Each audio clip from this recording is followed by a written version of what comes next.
보겠습니다. 자, 81쪽의 인문예술 7강에 대한 설명인데요. 사실은 문제가 어려웠던 건 아니라고 생각을 합니다만 하나 정도가 좀 까다로웠다. 왜냐면 그 문제는 정말 많이 틀려요.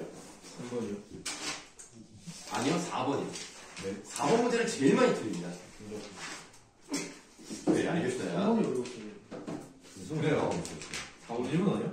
통계를 보면 4번이 제일 많이 틀려요. 1번 아니고? 나 2번 저도 2번인데 틀렸는데.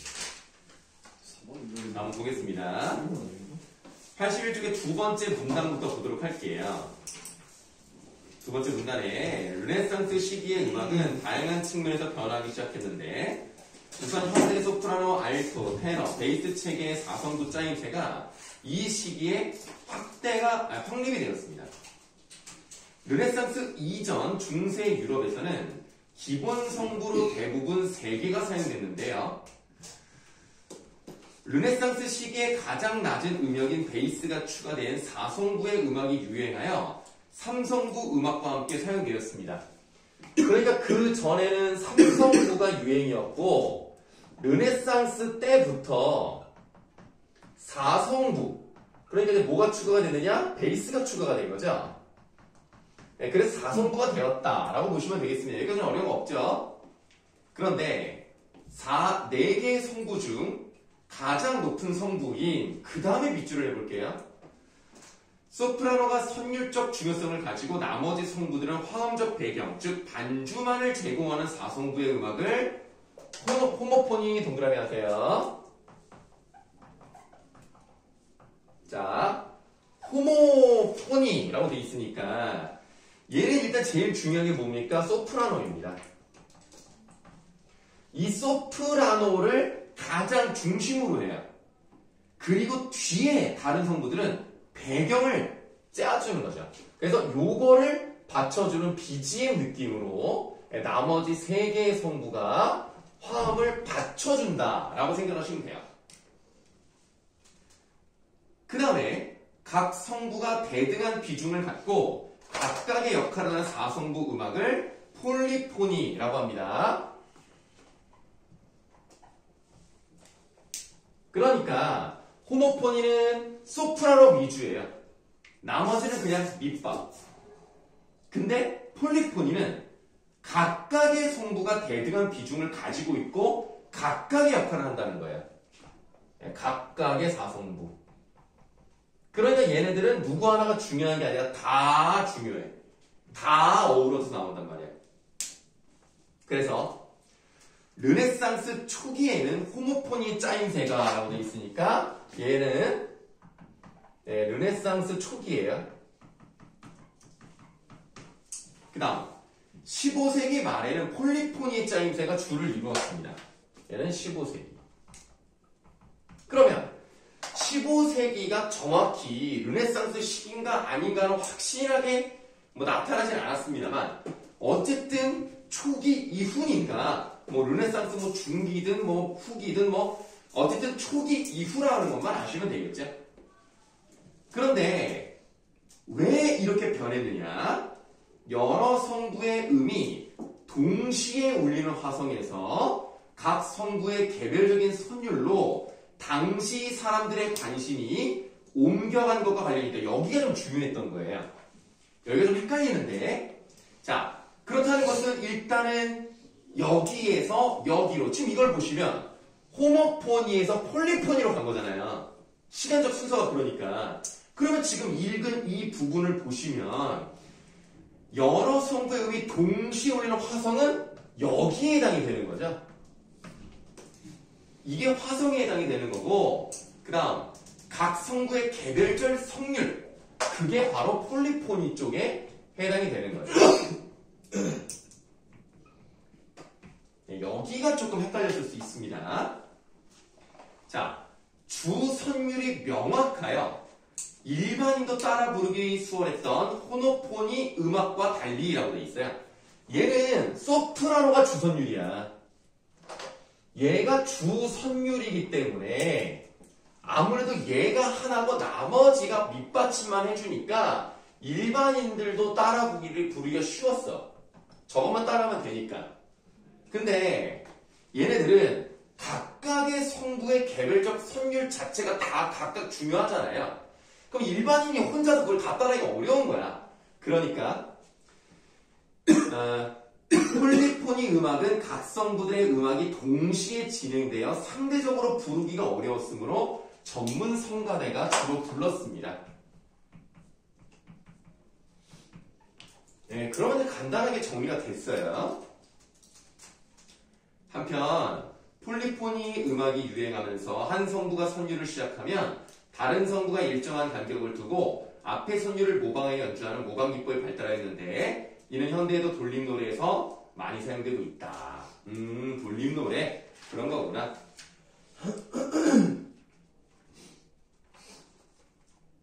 그러면 당연히 뭐 1번 문제의 답은 4번이죠. 네, 소프라노가 새롭게 추가된 것이 아니라 베이스가 추가가 됐기 때문에 뭐 이거 너무나 당연히 1번의 답은 4번이고요.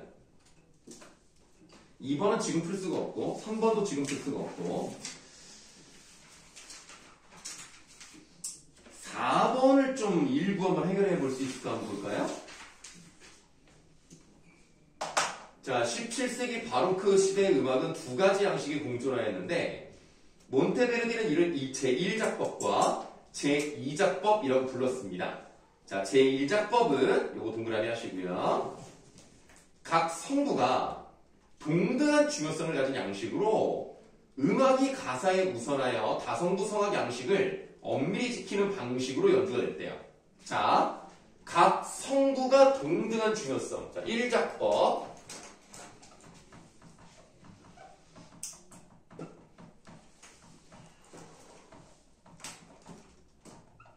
요렇게. 그럼 지금 얘는 음악이 가사에 우선하네요. 음악이 더 중요해요. 음악이 가사보다 더 중요하다. 그 다음에 제2작법은요. 얘는 주선율을 강조하는 양식으로 주선율. 가사가 음악을 지배하여 가사의 의미를 효과적으로 표현하기 위해서는 불협화음도 적극적으로 사용을 했습니다.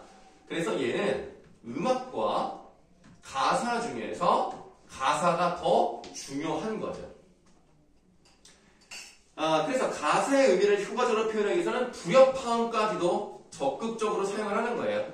아직 우리가 뭐 협화음이냐 불협화음이냐에 대해서는 읽어보지 않았습니다만 뭔진 몰라도 뭔가 좀 그러니까 화합하지 않는 뭔가 좀 안 맞는 듯한 그런 화음이라고 생각해 볼 수도 있겠죠. 아직 뭐 우리가 본문을 읽어보면 이제 나옵니다만 아직은 뭐 그렇게 생각을 해보시고 자, 또 제2작법은 저음부에서 지속적으로 쉬지 않고 베이스 반주를 곁들여주는 기법인 계속저음을 주로 활용했어요. 계속저음 베이스랑 관련되어 있는 거죠. 근데 얘가요 강조하려는 주된 성부만 성악으로 표현하고 나머지 성부는 저음에 기악으로 대체하는 경우가 많았습니다. 그래서 우리가 지금 이런 것들은 강조하려는 성부, 그 성부만 일단 도드라지게 하고 나머지는 기악으로 대체를 하는 그런 모습도 볼 수가 있겠죠. 자, 그러면 우리가 이제 여기서 뭘 볼 수가 있냐면 제1작법은요, 각 성부가 동등한 중요성을 가지고 있다라는 걸 봤습니다. 그럼 지금 1작법은 어떤 거에 가까운 거예요? 요쪽이랑 가깝죠. 네. 왜냐면 얘는 각각의 4성부를 다 동일시, 다 중요하게, 각각의 개별적 선율을 중요하게 생각했기 때문에 1작법이 폴리포니에 가깝다라고 생각하시면 되겠고요. 2작법은 주선율이 있잖아요. 그럼 대체적으로 소프라노를 주선율로 하고 있는 호모폰이랑 연결된다. 이렇게 생각하시면 되겠어요.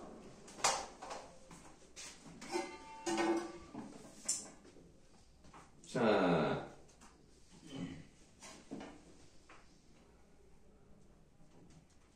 일단은 뭐 이렇게 읽어봤고요. 네, 다시 이제 본문을 좀 이제 보도록 하겠습니다. 자, 세 번째 문단으로 갈게요. 자, 르네상스 음악에서는 각 성부의 음정 관계도 변화하였다. 높이가 다른 음과 음 사이의 간격을 음정이라고 하는데 음정의 도수는 두 음을 포함한 두 음 사이의 음의 개수입니다. 여기를 조심하셨어야 돼요. 예를 들어 도와 솔은 두 음 사이의 도와 솔을 포함하여 총 5개의 음이 있으므로 5도가 됩니다. 도, 레, 미, 파, 솔은 도부터 솔까지 얘네 둘을 포함해야 돼요. 포함해서 5개예요. 이게 5도라고 하는 겁니다. 그 다음에 15세기 중엽 이전까지 유럽 대륙에서는 1, 5, 8도 음정만을 협파 음정으로 여기고 라고 돼 있어요. 자, 이렇게 시대적인 게 나오면 중요하게 보셔야 되겠죠? 15세기 중엽 이전이에요. 근데 이게 조금 애매했던 게 중엽 이전이면 중엽을 포함하느냐 안 하느냐, 그럼 중엽 이후면 중엽을 포함하느냐 안 하느냐, 이게 좀 헷갈립니다. 근데 여기서의 의도는 이전이라고 하면 중엽을 포함하지 않는 거예요. 그러니까 15세기 초기라고만 생각하시면 될 것 같아요. 그래서 이 중엽 이전까지는 유럽 대륙에서는 1도, 5도, 8도 얘네만 협파음. 자, 그런데 영국과 프랑스 간의 전쟁으로 인한 문화의 교류 속에서 영국의 음악이 대륙에 전파되면서 15세기 중엽 이후에는, 자, 15세기 중엽 이후라고 되어 있으니까 중엽을 포함합니다. 자, 여기서는 유럽 대륙에서도 3도, 6도 음정을 협파 음정으로 인정을 했다는 거예요. 그러면 1도, 3도, 5도, 6도, 8도까지 이렇게 협파음으로 봤다는 거죠. 기존 거에서 3과 6이 추가가 된 거지 3과 6만 이건 아닙니다. 자, 예를 들어 높은 성부가 미, 낮은 성부가 도이면 3도죠. 15세기 중엽 이전의 대륙에서는 이를 불협파 음정으로 여기고 잘 사용하지 않았어요. 이후에는 이러한 음정을 자주 사용이 되었습니다. 한편 15세기 중엽 영국에서는 파버든이라는, 자, 파버든 메모하세요.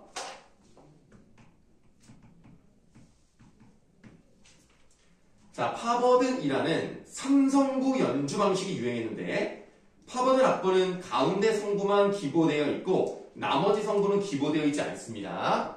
자, 3성부인데요. 얘는 지금 뭐예요? 희한하게도 가운데 성부만 기보가 돼요. 그러니까 악보에 기록했다, 표시했다. 자, 그럼 나머지는 기보되어 있지 않습니다. 이처럼 기보되지 않은 것을 연주하기 때문에 파버든을 즉흥 연주라고 부른다. 파버든에서 기보되지 않은 성부는 가운데 성부와 일정한 음 간격을 두고 높거나 낮게 연주했는데요. 그 다음에 밑줄 하세요. 높은 성부는 가운데 성부의 4도 위의 음으로 연주가 됩니다. 자, 파버든은 높은 거, 가운데, 낮은 것 중에서 가운데 성부만 기보를 하는데 가운데보다 4개 올라간다는 얘기는, 예를 들어서 가운데가 솔이야. 그럼 그럼 여기서 지금 뭐 4도가 올라간다는 얘기는 뭐예요? 얘를 포함해야 되죠. 솔, 라, 시, 도예요. 이게 4도가 올라간 맨 높은 성부. 이렇게 기록을 했어요. 그러니까 이렇게 연주를 하면 돼요. 자, 예를 들어 가운데 성부의 음이 도, 레, 미라면 높은 성부의 음은 파, 솔, 라로 연주하는 방식이다. 이러한 형식이 유럽 대륙에 전해져 포브르동이라는 연주 방식이 나타났어요. 포브르동 메모하세요. 얘도 다른 거겠죠? 자, 얘는 포브르동은 파버든과 달리 악보에 6도 또는 8도 음정인 두 성부만 적혀있고 가운데 성부는 적혀있지 않습니다. 아, 얘는 반대야. 얘는 가운데 성부가 기보되어 있지 않아요. 얘는, 파버든은 가운데만 있으면 포브르동은 가운데만 빼고 맨 위랑 맨 아래만 있는 거예요. 그러면 기보되어 있는 거 하나, 얘는 기보되어 있는 거 2개. 기보되어 있는 게 다르죠. 왜, 문제 있어? 네. 자, 그 다음에 기보되어 있지 않은 게 2개, 기보되어 있지 않은 게 하나. 기보된 수도 다르고 기보되지 않은 수도 다르죠. 얘는 하나만 써있고 얘는 두 개가 써있으니까. 하나 써있고 두 개 써있고 두 개가 안 써있고 하나가 안 써있고. 그러니까 기보되어 있는 수도 다르고 기보되어 있지 않은 수도 다르니까 이걸 다 5번. 네, 2번의 문제 답 5번입니다. 네, 보기 1번 같은 경우를 보시면 기억이 유행하던 시기의 영국이죠. 그럼 기억이 파버든이래요. 이게 바로 15세기 중엽이네. 네, 15세기 중엽이면 3도 6도 음정을 협화 음정으로 사용했다. 요거는 맞다고 볼 수가 있겠죠. 자, 그러면 이제 3번 문제도 가시면 되겠습니다. 자, 이거는 포브르동을 연주하기 위한 르네상스 시기에 만들어진 노래입니다. 도, 레, 레, 파, 솔, 라, 솔, 라, 시, 라. 뭐 이거네? 음이 좀 안 맞는 것 같다. 자, 포브르동인데요. 포브르동은 뭐라 그랬어요? 가운데 성분을 기보하지 않았어요. 근데 얘를 봤더니 얘는 가장 높은 성분에 해당하는 부분이래요. 그러면 이 포브르동 같은 경우는 어떻게 해야 하겠느냐? 이 포브르동은 가운데 성분을 기보하지 않는 대신에 제일 높은 성분에서 몇 도를 내려요? 4도 내리면 돼요. 그러니까 파버든에서 4도를 올려서 높은 거를 연주하든지 아니면 포브르동에서 제일 높은 거에서 4도 내려서 가운데 성분을 연주하든지 어쨌든 같은 거 아닙니까? 그러면 자 3번 문제에서 1, 2번 중. 학생 2가 A의 가운데 성분은 동그라미 가음으로 연주해야 되겠대요. 그럼 A가 라잖아요. 이게 가장 높은 성분이니까 여기서 4도가 내려가야 돼요. 그러면 라부터 시작하죠. 라, 솔, 파, 미입니다. 그래서 1번, 2번 둘 중에 하나가 답이에요. 2번. 그런데 82쪽을 보세요. 82쪽에 또한 르네상스 시기에는 무지카, 피타라는 암묵적인 규칙이 존재하여 음들을 변형하여 연주하는 원칙을 지켰는데 대표적인 것이 증4도의 예방입니다. 증4도 예방 메모하세요. 4도 사이에 온음이 둘이고 반음이 하나인 경우를 만져놓어도 온음이 셋인 경우를 증4도라고 합니다. 그림에서 알 수 있듯이 파와 시 사이에는 온음이 셋이므로 증4도입니다. 온음이라는 것은 반음이 두 개가 있어야 되는 거예요. 무슨 말이냐? 파하고 솔 사이를 보시면 흰 건반과 검은 건반이 반음이에요. 다시 또 검은 건반과 흰 건반이 또 반음이죠. 그래서 파와 솔 사이는 반음이 두 개가 있으니까 온음이라고 하는 겁니다. 근데 미와 파 사이 또는 시와 도 사이는 검은 건반이 없어요. 그럼 이 미와 파는 반음이라고 할 수가 있겠죠. 그래서 파와 시 사이에는 온음이 3개입니다. 그럼 이것을 증4도라고 하는 거예요. 그래서 르네상스 음악가들은 증4도가 불안정한 느낌을 준다고 생각을 해서 파와 시를 함께 연주할 때는 시를 반음 낮춤으로써 완전 4도로 바꾸어 연주를 했습니다. 그러니까 3번의 답은 2번이 되는 거죠. 자, 조금 더 읽어볼게요. 본문. 자, 르네상스 초기에는 가사의 효과적인 표현이 경시되었지만 중기에 이르러서는 가사의 표현이 강조되면서 가사의 의미에 맞게 의미나 가락을 표현하는 가사 그리기 기법이 유행했어요. 그러니까 이제 오르면 같은 경우는 오르는 이렇게 되는 거죠. 자, 그럼 지금 여기서 무슨 말이 나왔냐면 가사를 무시하는 게 르네상스 초기래요. 그러면 아무래도 이 1작법 쪽이 음악을 가사보다 더 중요시하니까 여기가 르네상스 초기와 유사한 것이고 여기는 가사를 더 중시하기 때문에 여기가 르네상스 중기 이후 요 정도로 보시면 되겠네요. 그럼 이제 4번 문제를 이제 풀 수 있겠습니다.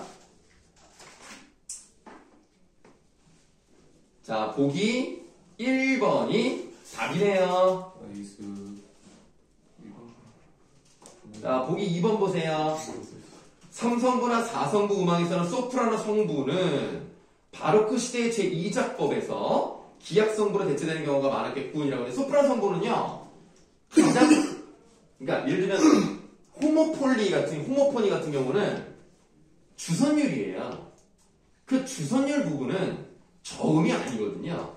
그러니까 그 부분을 주선율로 만약에 따라간다면 나머지 성부인 뭐 테너나 알토나 베이스 같은 것들이 기악 성부로 대체가 됐겠죠. 소프라노는 기악으로 대체되지 않았을 겁니다. 2번은 틀렸고요. 보기 3번. 바로크 시대의 제2작법은 15세기 중엽 이전 유럽 대륙의 음악과 마찬가지로 15세기 중엽 이전은 이제 협파음만 사용을 했다는 거예요. 그런데 바로크 시대 이 작법은요 불협파음을 적극적으로 사용한 건 맞습니다만 15세기 중엽 이전은 협파음을 주로 썼기 때문에 3번도 답이 아닙니다. 네, 요 정도 설명드리면 되겠네요. 자, 뭐 이 부분에 대한 질문 있으십니까? 이거 3번에 3번 문제요? 네. 네. 그리고 4도 내리는 걸 알고 있었는데 네네. 4도를 내리면 네 아닌가 해서 네. 4번을 했거든요.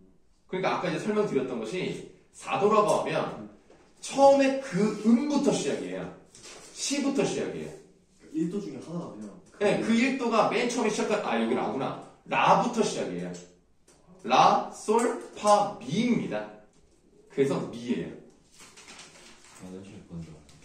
그거는 여기 앞에 내용이 나와 있어요. 그 부분을 놓친 거예요. 2번에 4번이요. 네? 2번에 4번이요. 모르겠어요. 이번에 4번 설명이요? 5번 했는데. 자, 기역은 파버든 니은은 포부르동입니다. 그러면 기역과 니은에서 연주된 높은 성의 음이 같다면, 그러니까 기보가 돼 있지 않아도 연주를 하는 거잖아요. 그러니까 3성구는요, 가운데 성구가 기보가 돼 있고 거기서 4도를 올린 거를 제일 높은 성구로 연주를 합니다.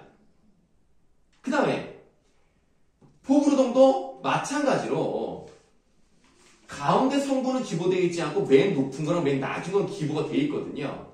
맨 높은 거에서 4도를 내리면 그게 가운데 성부이기 때문에 기역과 니은에서 연주된 높은 성부의 음이 같잖아요? 똑같이 4도 밑입니다. 그래서 4번은 맞죠.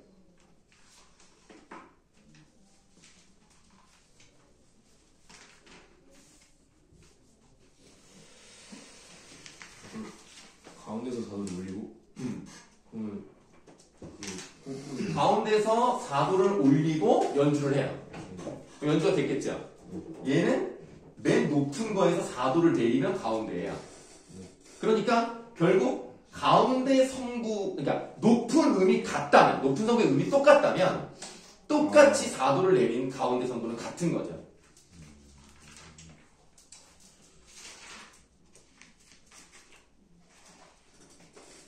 다른 질문?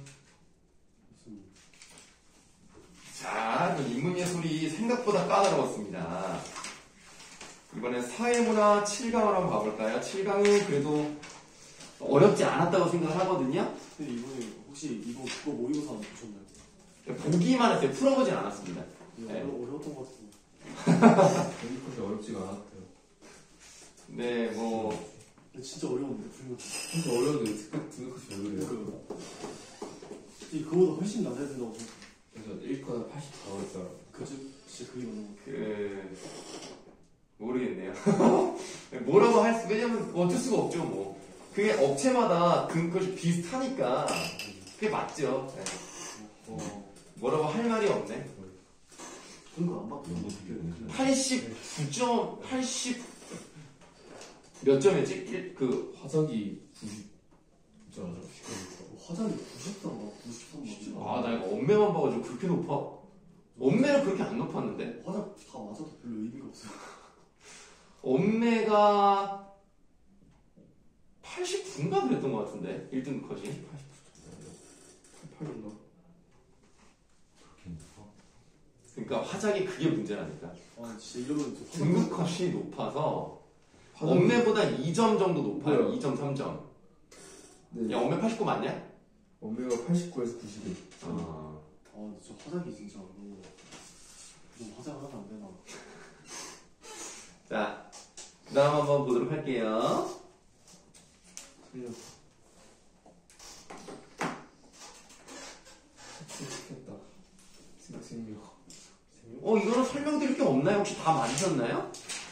다 맞았나요? 1, 4, 3번 정도만 설명드리면 될 것 같은데 3번? 1, 4, 3. 자, 3번은 간단하게 설명을 드리도록 할게요. 일단 보기 3번이 답인데요. 보도 내용들 중에서 시청률이 높은 보도 내용들은 사실적인 정보를 내포하고 있다고 봐야겠군이라고 되어 있습니다만 시청률이 높은 거는 좀 자극적인 보도가 되겠죠. 예를 들면 부정식 보도라던가 경마식 보도 이 두 가지가 있습니다. 이것들이 바로 시청률을 끌기 위해서 하는 것이기 때문에 이런 것들은 흥미 위주입니다. 그래서 그런 것들이 사실적인 정보를 내포하고 있다라기보다는 뭔가 사실적이긴 하지만 그 이외의 것들을 막 집어넣어서 양념을 치는 거죠. 그래서 3번이 시청률이 높다고 해서 사실적이다라고 보는 것은 좀 어렵습니다. 답은 3번이다라고 하시면 되겠고, 근데 보기 2번 같은 경우도 단순히 유권자의 관심을 끌기 위한 내용이 있을 수 있죠. 왜냐하면 시청률을 높이기 위해서. 그러니까 여러분들도 뭐 저번 대선 보셨겠습니다만 나중에는 이 사람들의 정책은 별로 뒷전이에요. 정책은 뒷전이고 그냥 뭐 대장동이냐 아니면 찌시냐 뭐 이런 얘기. 그 다음에 뭐 천공 법사냐 뭐 김건희 뭐 주가 조작이 뭐 이런 얘기만 나오는 거야 나중에는. 그 다음에 지지율만 계속 보여줘요. 내일 당장 선거라면 누구를 뽑으시겠습니까? 맨날 이런 것만 봅니다. 자, 그 다음에 과학기술 7강으로 가시는데 과학기술 7강도 그렇게 어렵진 않았습니다. 근데 좀 헷갈렸던 것 같아요. 받았다가 이것도 좀 설명을 드려야 되니까요. 물리지 못해요. 자, 195쪽의 본문을 좀 보도록 하겠습니다.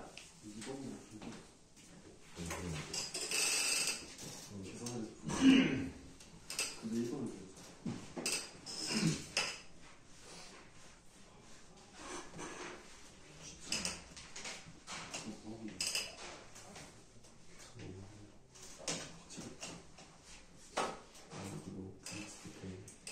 자, 본문 보세요. 우리가 일상생활에서 흔히 사용하는 저울은 어떤 원리로 작동하여 물체의 무게를 측정하는 것일까? 양팔 저울과 대저울은 질의 원리를 응용한다. 자, 우선 양팔 저울에다가 바로 하시겠습니다.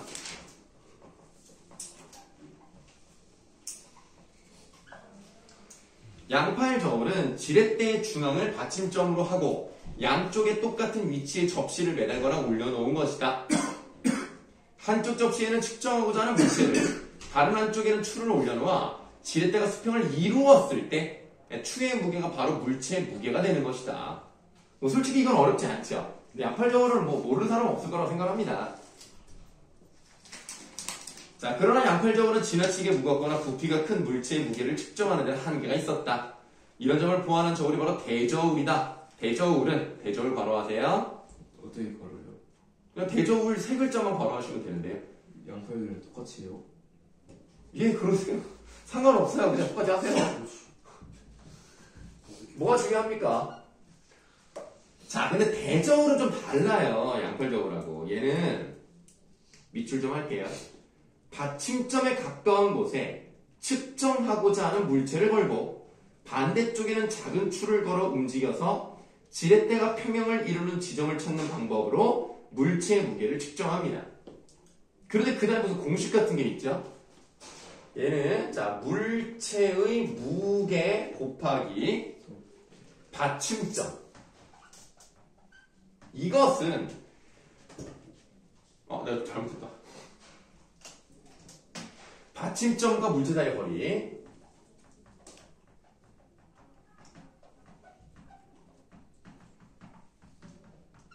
네, 이것은 추의 무게. 이거에다가 받침점과 추서의 거리.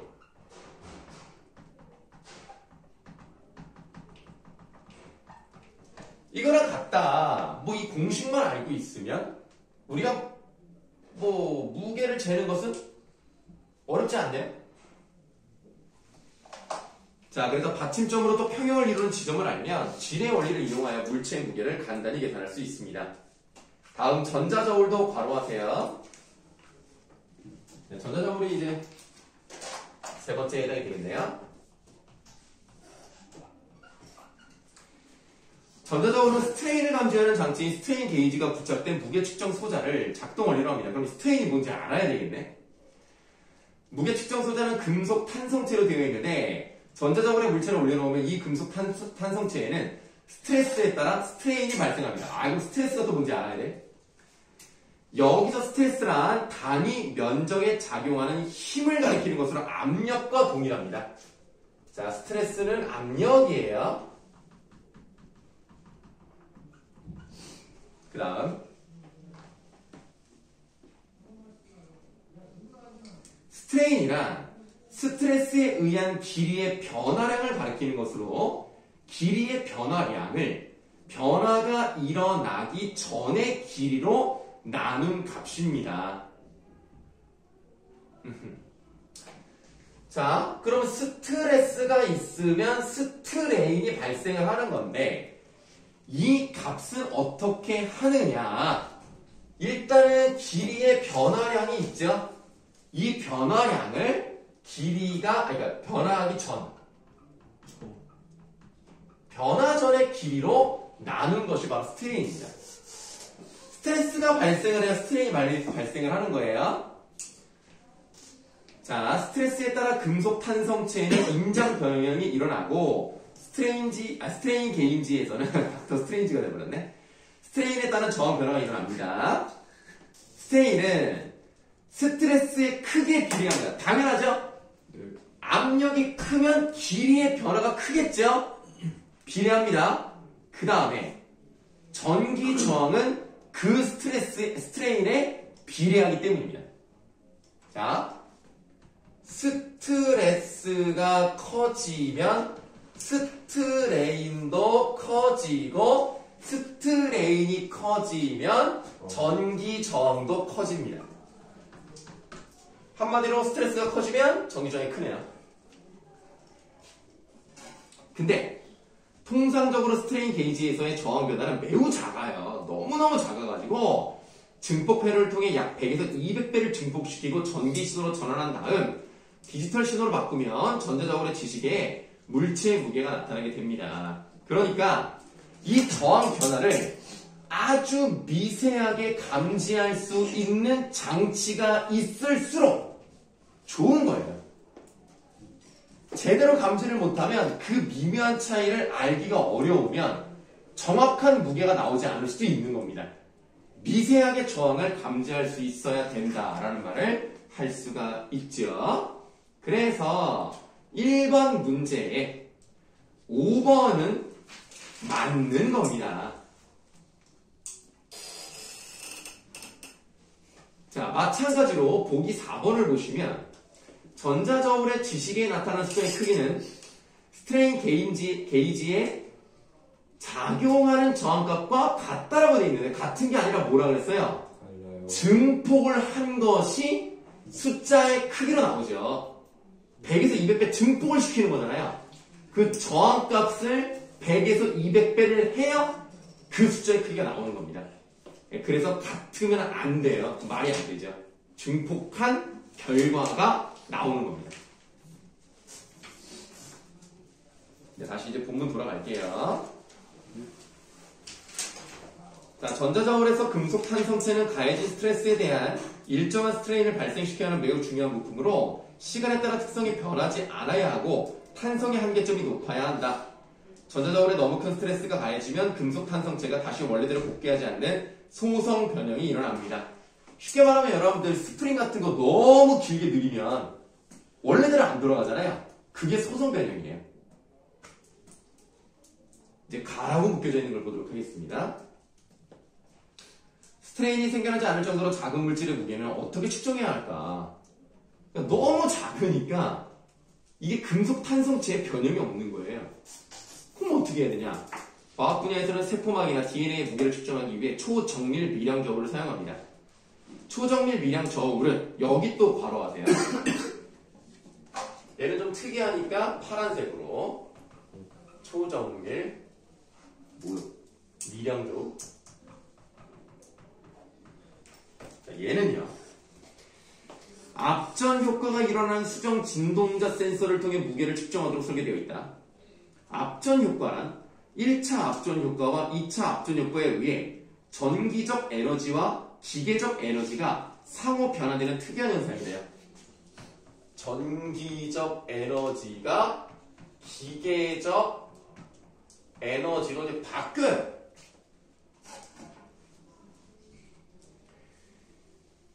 자, 1차 앞전 효과란 결정 구조를 가지는 재료인 결정성 재료에 기계적 압력을 가하면 그 압력에 비례해서 결정성 재료의 결정면 사이에 전압이 발생되는 것을 말합니다. 자, 결정성 재료가 있어요.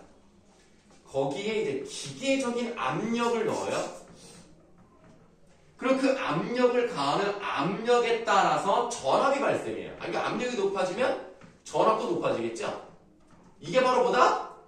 이게 1차 앞전 효과.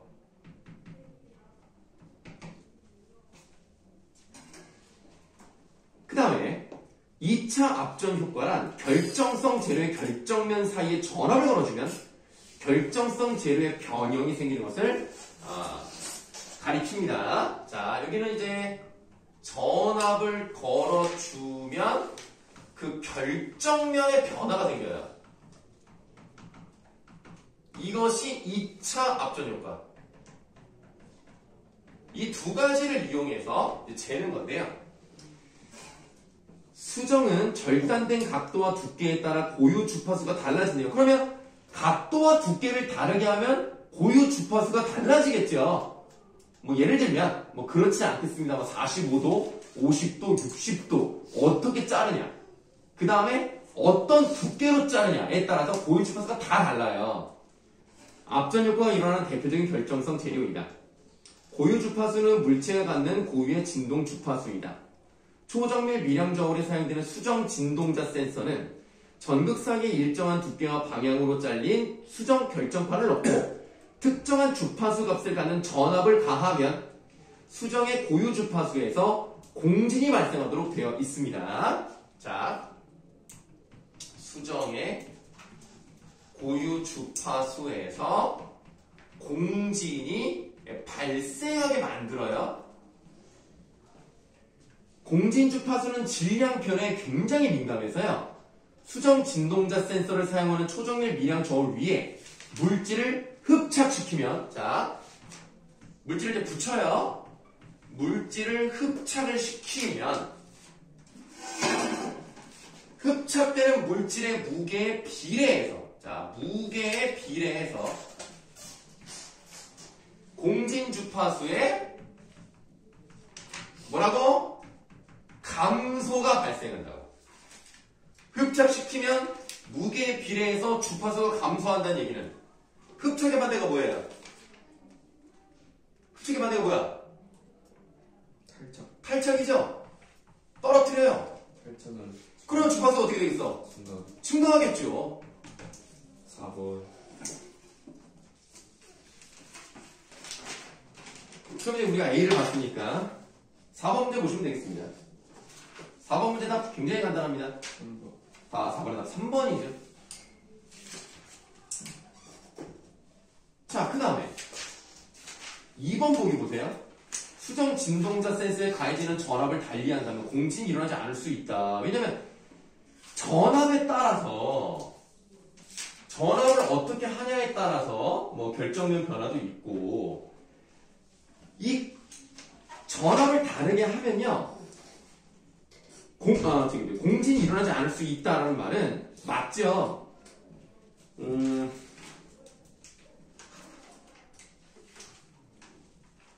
이게 그 결정면, 그런 결정면을 가지고 있는 결정성 재료에 압력을 가하고 그거에 따라 전압이 발생이 되는데, 그 전압에 따라서 이렇게도 되고 저렇게 될 수 있다면 어떤 경우에서는 공진 주파수가 일어나지 않을 수 있는 거죠. 그래서 2번은 맞는 거고요. 네, 보기 4번. 이것도 같은 얘기입니다. 수정 결정판의 두께를 달리하면 아까 뭐라 그랬어요? 각도와 두께에 따라서 고유 주파수가 달라질 수 있기 때문에 4번도 맞고요. 보기 5번의 수정 진동자 센서의 수정 결정판에서 전기적 에너지가 기계 중에 상호 변환되는 장고 아까 요거 했었죠. 요거 앞전 효과 관련해서 요 초정밀 비량적으로는 요렇게 되더라 라고 말씀드렸으니까 5번도 맞는 겁니다. 3번이 답이 되겠습니다.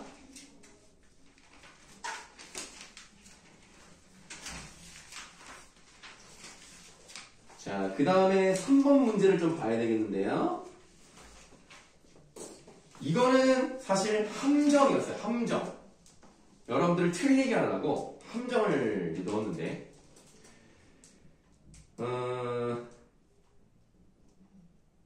우선 보기 첫 번째 양팔 저울의 한쪽 접시에 1kg의 추를 올려두고요. 나머지 한쪽 접시에 동그라미 가를 올려놨는데 1kg의 추를 올려둔 접시가 아래쪽으로 기울었다는 얘기는 동그라미 가는 무게가 어떻다는 거예요?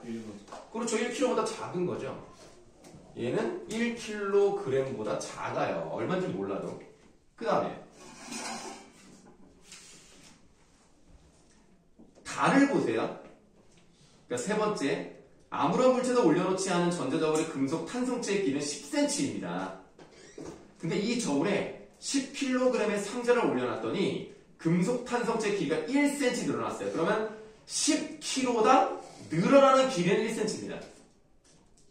근데 상자 위에 여기가 이제 헷갈릴 수 있죠. 상자 위에 달을 올렸더니 금속 탄성체의 길이가 12cm가 됐다는 얘기는 동그라미 달은 몇 킬로그램이라는 얘기입니까? 아니지.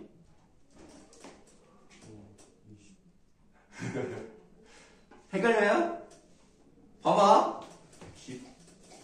10kg짜리를 올렸더니 1cm가 늘어났어요. 근데 이 상자에다가 달을 올렸더니 총 2cm가 늘어난 거 아닙니까? 그러면 얘가 1cm고 얘를 합친 게 2cm니까 달은 10kg이죠. 12cm. 뭐가?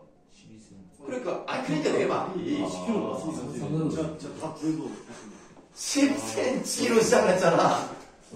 10kg를 올렸더니 11cm가 된 거 아닙니까? 1cm가 늘어났으니까.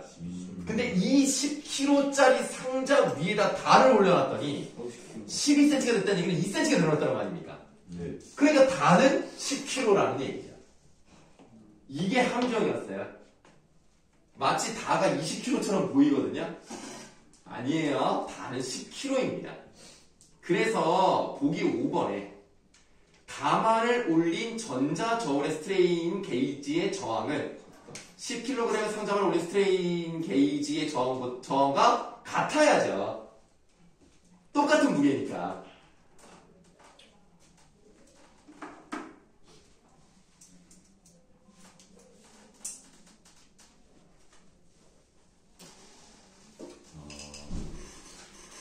자, 그러면 이제 보기 4번 보세요. 날을 올린 전자저울에 동그라미 가를 올린다면 그러면 달가 10kg고요.